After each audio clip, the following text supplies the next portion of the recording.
Hello guys, আসসালামু আলাইকুম। আজকে আমি রান্না করব পাটের শাক ভাজি।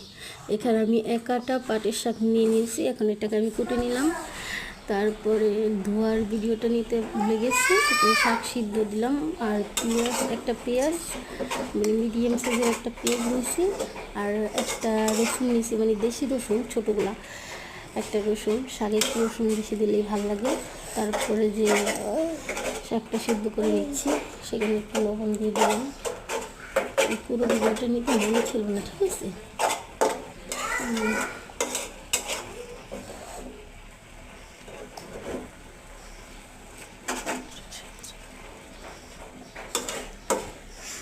শাক সিদ্ধ করে হয়ে গেছে। আমি এখন শাকটাকে ঢেলে নিব একটু পরে। শাকটা ঢেলে নিয়ে নিছি। এখন আমি এখানে তেল দিয়ে দিব। কয়লাটা পুড়ে যাচ্ছে, জাল কমাইতে ভুলে গেলাম।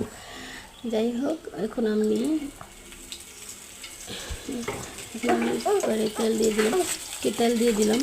তারপরে দিয়ে দিব পেঁয়াজ, রসুন, এখানে শুকনো মরিচ। এখানে আমি 2টা শুকনো মরিচ নিচ্ছি, বেশি নিয়ে। আর ঝালটা আপনাদের স্বাদ অনুযায়ী দেবেন। তারপরে আমি এগুলো ভেজে নেব, একটু লাল চিটে করতে একজন এক এক রকম করে দিব। শাকটা এইভাবে ভেজে খেলে ভালো লাগে।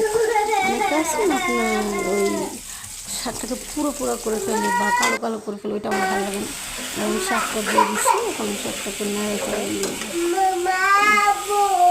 বেশি না, 2 মিনিটের মতো ভেজে নেব।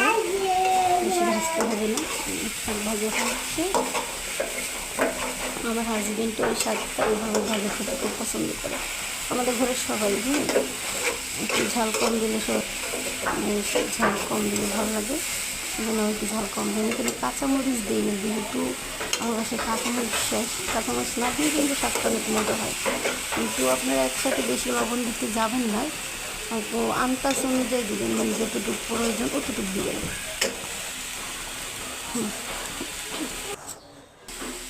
আমার শাকটা প্রায় হয়ে গেছে।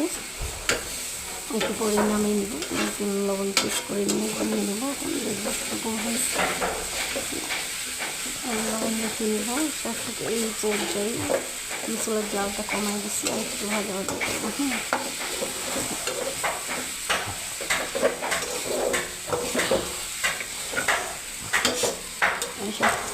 একটু লবণ দেখে নিচ্ছি, লবণটা খুব পারফেক্ট আসছে। আর আমার আগে একটু মুরগির মাংস আমাদের রেখে দেবে। ওকে, আসসালামু আলাইকুম। সবাই ভালো থাকবেন, সুস্থ থাকবেন। আমার চ্যানেলটা সাবস্ক্রাইব করে দেবেন, লাইক কমেন্ট শেয়ার করবেন।